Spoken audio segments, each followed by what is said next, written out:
Hello, this is Braveheart. Welcome back to another video.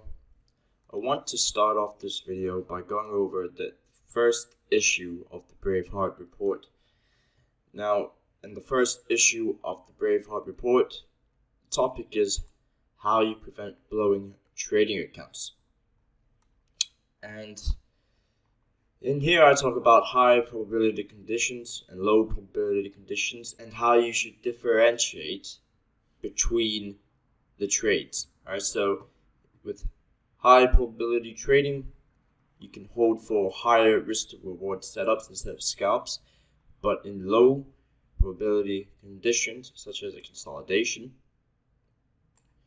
you want to be nimble with taking profits because price can be traced back into the range. This is exactly what I did. I understand the conditions before going into a trade. Okay, and how I did that was I understood that price was at the equilibrium of a higher time frame price range. Okay, so you can see here price is at equilibrium of the higher time frame price range, and that's why I was expecting bread and butter type trading. So let's go straight into the euro dollar right now. Okay guys, so here we are at the euro dollar, and we can see that we are at equilibrium of the higher time frame price range. So at equilibrium, I expected consolidation. That's why my style of trading went straight to bread and butter type trading, which is being nimble, getting out and getting in and getting out where I can. So let's go into what levels I used here. Okay, so the first level I used was this daily low here. Okay, so I was basing my trade on this daily low, and I was expecting a run up into this high. Okay, but I understood that since we're in consolidation type environments, this is also a key high here, and price could just snap back. So that's why if you're expecting this high and you got too greedy and you're holding this for this high, you would have got punished. The entire move would have just retraced against you, and you would have made nothing.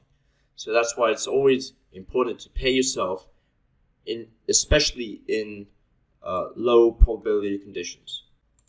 Alright guys, so here we got some framework on our trade. So I was basing my trade off this daily low. I saw that price made a long-term low here.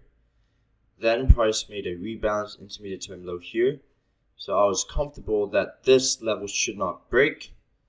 We see that it holds here, expands up higher, making this now a classical intermediate term low, because we have a short-term low here to a short-term low here.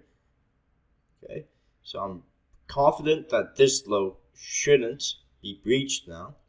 So I was waiting for price to trade back into optimal trade entry here, and then I was really hoping for this high here, since we have a 0.5 extension level.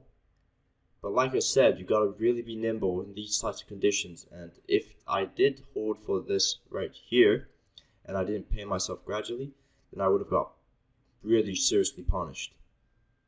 Alright guys, so with that framework, we understand and we should know, okay, what support levels are we looking to buy? Alright, so if we have a low here and we have a market structure break, then we're expecting supports to hold and resistance levels to break from that point on. So once price did retrace within back into this range, in optimal trade entry, I had two areas marked out. First area I had marked out was this order block here. Okay, I said in the edited video that I would talk about this in the walkthrough, and we'll talk about it in a bit. I also had this fair value gap marked out. So my long was based on the fair value gap here. Okay. Then from that fair value gap, we pumped higher towards this high here. That's when I took my first partial. Because of the conditions, I always need to pay myself.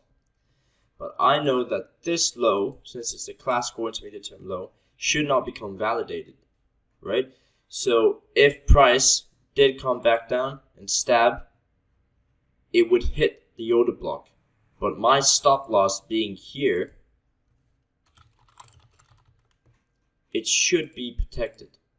Okay, so that's why this whole framework of optimal trade entry becomes invalidated here below this low. So even if price does come back and stab to maybe hit an order block instead of the fair value gap, I don't move my stop loss to break even too fast. Otherwise, I would have got stopped down break even and I wouldn't have caught the second move. So that's why I paid myself a partial on the first pump here, and then I held the remaining portion towards this, which is a completion of the market maker buy model, and I had 20% left for that target here, which never got hit, but that's fine. You don't have to be right to be profitable. If you just pay yourself consistently, that's all that matters. So now I want to show you the framework of the market maker buy model here. Alright guys, so this was the market maker model I was framing my trade on. If you guys don't know already, the market maker model is how I personally trade, and it's my favorite pattern. So we have here order consolidation, break below, retest the order block, distribution, consolidates a bit, takes out these highs, another leg of distribution, but this acts as a Judas swing and rebalance an intermediate term low to the left, which was this fair value gap. Price broke market structure, so I'm looking for this optimal trade entry as a buy. So you can look from this low to this high. This is optimal trade entry. It should be here. So this is optimal trade entry for buy, which is the first area of accumulation of the entire market maker buy model. Second area, I also use optimal trade entry here, and I was looking for a buy there. You can see the execution, and I'm targeting terminus for the market maker model. And if you can see, guys, I'm not even using any mentorship concepts here. This can all be done with just using the free stuff found on ICT's YouTube channel. With the proper context and understanding of market structure, everything will fall in line for you. So make sure to get really good at market structure, and then everything will just fall into place. You just have to figure out what entry pattern works best for you. Do you prefer the optimal trade entry, or do you prefer fair value gaps? Okay, so not only could have you used a optimal trade entry, you could have used a fair value gap, and that could have been your area of accumulation. Okay, now if we incorporate time theory, we can see that my trade was based in the London session here. So once London was trading, we went back into optimal trade entry, back into that fair value gap. I saw this as a Judas swing, right? Why did I see it as a Judas swing? First of all, Asia's lows. We're going to trap breakout longs for Asia first. They're going to put the stops below here. So I was expecting a Judas to come take out all of those FOMO shorts in Asia, and I wanted to be a buyer there. So I was looking for a long here, and just following the market maker buy model, I knew exactly where my exit should be.